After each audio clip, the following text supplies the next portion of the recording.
Dennis, thanks so much for taking the time out of your schedule to speak with me. I want to talk to you about a strange phenomenon that hit me when I watched the film. Obviously, it goes without saying, I'm a man's man, and I left that I left the screen room, and there's water on my face, Really? and I looked around, and there was water on other people's faces. So my first question is, do you think it's possible that it rained indoors during the screening? I think the roof was leaking. Probably. Oh, right, that could have been that. That explains it. Yeah. Yes, I knew it. It happens a lot when this movie is playing. Yeah, it's weird. Yeah. It's weird. So, what's your history with dogs? Tell me. I know you're a dog. Well, I've had dogs fan. all of my life, and I don't know of a time where I didn't have a dog. To tell you the truth, and so I was very drawn to this story, you know, and especially I had my dog Gertrude when I was a boy. It reminds me very much of the young. The young boy and Bailey in this story. You worked with Lasse Hallström. You worked with him 20 years ago on a previous project. Was it like going? Did you remember each other? Do you remember how each other worked?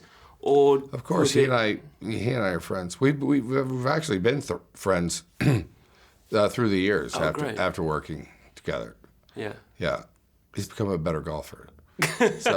And he's a fantastic director, though. He's like one of the old school guys, you know, which I call old school now, you know, back from the 70s, who really kind of work in that very kind of casual, kind of new wave, what they used to call new wave way, you know, just sort of letting things happen and seeing what comes up in a scene, you know. So I imagine when you did you read the novel first or the script? I read the script first. The dog comes to people in different points of their life. So imagine with you could sort of remember dogs you've had that were in that different points of your life. That script must have really spoken to you. Yeah, it was. Well, and it also just reflects what dogs do for us, or the way they communicate with us, the way they take care of us as much as we take care of them. Even more so, I think. You know, it's a relationship. It's an unconditional love relationship. That's what people have with dogs. Yeah. What kind of dog? You know, it's the first. The dog is the first human-animal relationship that in history. Yeah. You know, because we used to hunt together. They actually may have taught humans how to hunt after we came out of the trees. I can see that. Yeah, that makes a lot of sense. I often think dogs are one of people's first inventions, almost. We had wolves and we turned them into dogs, which were the greatest tools we've probably ever made. What's your relationship with dogs? Are you a hard owner, or they walk all over you, ironically?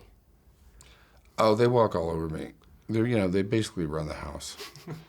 Were you able to play with the dogs on set? I always have this thing. I see people take photos of themselves next to service dogs on planes, and then the dog collar says, "Don't play with me. I've got my job. I'm on business." I imagine maybe the acting dogs are a bit like that as well. Somewhat, yeah, because they are there, and you want them to focus, and in between scenes they need their rest, and you know what? I need mine too. But who went to the bigger trailer? We just go over and kind of sit together, under a shade tree or something like that. But he had the bigger trailer. Perfect. Go over there and knock, and there's no answer. Can I use your bathroom? No, yeah. no. The whole thing's the bathroom.